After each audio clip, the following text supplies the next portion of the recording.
Hello once again, Crazy Man Gone Wild here, and doing a playthrough on Thief Deadly Shadows. We have now gone down these stairs to find Lord Julian. Lord Julian is here, sitting near the fire, talking to someone. Yeah. He's talking to the cook, of course. His purse is right next to him. Sneak up and steal the purse without being seen or heard by anyone in the room. When you've got the purse, proceed into the kitchen. Stick to the shadows. Walk silently and move while your opponent's back are turned. Keep an eye on your light gem, and use your tools if you need to. If the guard starts searching for you, sneak away from him carefully. Before we do anything, we want to torch out these torches. Yeah. Now we're gonna hear a conversation over here between Lord Julian and the cook about his cousin. We can velvet bag. We got the velvet bag. Now we're able to proceed into the kitchen, but before we do that, we have to take this nice little piece of loot right here. Now we have 100%. Also, what's neat about this game is we are able to zoom in and out with our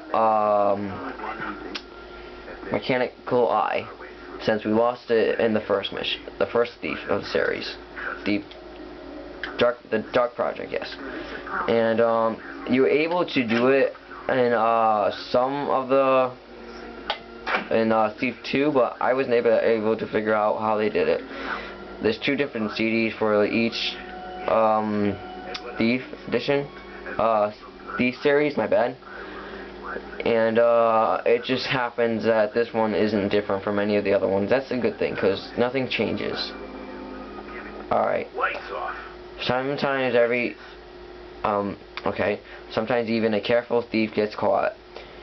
You can always fight if it comes to that, but if it's usually safe to make a getaway, try tossing a flash bomb and escaping while your opponents are blind. Tap the white button until the flash bombs appear in the bottom left corner of the screen. Then pull L to throw it. Optional. You can try attacking with your dagger one way or another. Escape through the door which leads outside.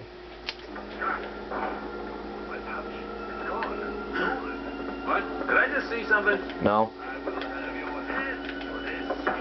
What's also neat about this game is that you can still knock out guards as long as they're not on alert when they are they caught you or something like that. But I'll explain more about this in the next mission. Proceed to exit the area to complete your final objective. When all your objectives are checked off, you will have to finish the mission. Close one, but I've still got the goods. Yes, we do. That's a good thing. Okay, let's go. End the mission. Are you about to end the mission? Do you want to continue? We do.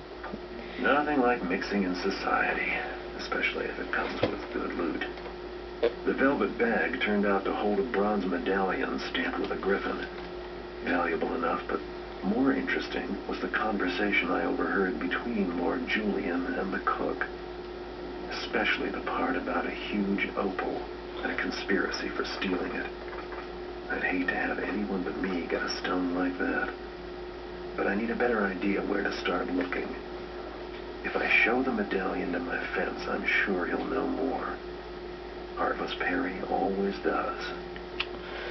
We'll find Heartless Perry and later on in the game. Let's check our status real quick. We have 7 minutes total. Loot stolen 200 out of 200. 100% in this mission. This mission we did was about stealth, basically, because you're a thief, and to just get people who first bought the game started.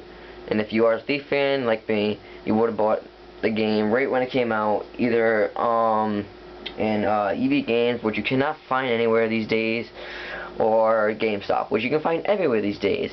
Isn't that a good thing?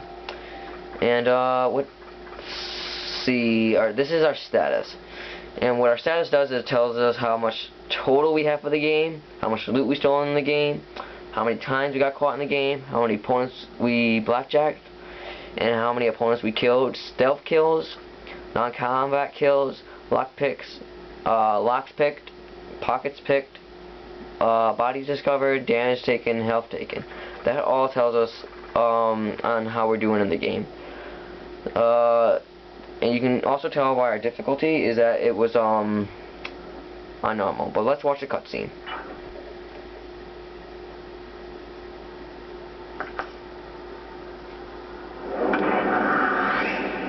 And I should say this now before we get into any minor cutscenes, that this is the first cutscene and this is where we meet the keepers. And sorry, but I dropped my controller.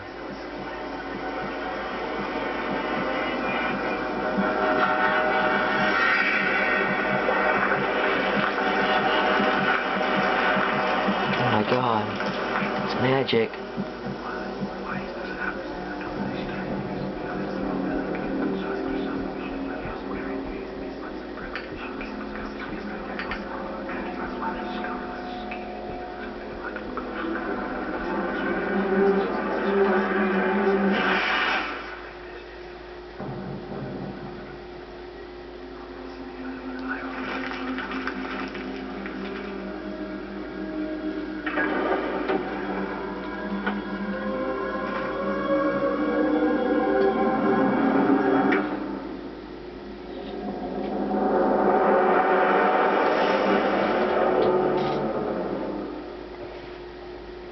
My fence take a look at Lord Julian's medallion. Perry says the crest belongs to the Rutherfords, one of the oldest so-called great families, with a castle in South Quarter and a street named after them. They've got a lot of wealth and a nasty reputation for turning on each other. Based on that conversation I overheard, Julian is definitely carrying on the family tradition.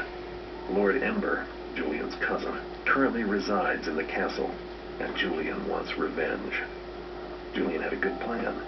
Hide inside a supply cart and ride in after dark, then signal the cook to open the side door by putting out the lion's head torch in the courtyard. It was a good enough plan for me to use myself. That bloodline opal sounds valuable, and it's better off with me than sitting around in their vault. But I can't get lazy. Ember will have his personal guard, and doubtless a few other family tricks in store for anyone who comes after the opal. And that was Garrett talking about what we're supposed to be doing. And right now this is the actual first mission of the game. I'm going to be doing it on expert because I'm an expert and I'm basically awesome.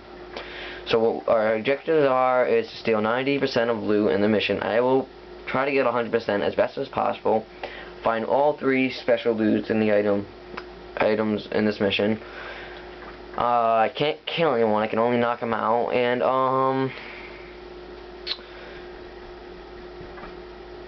I will see you in the next mission. And bye bye.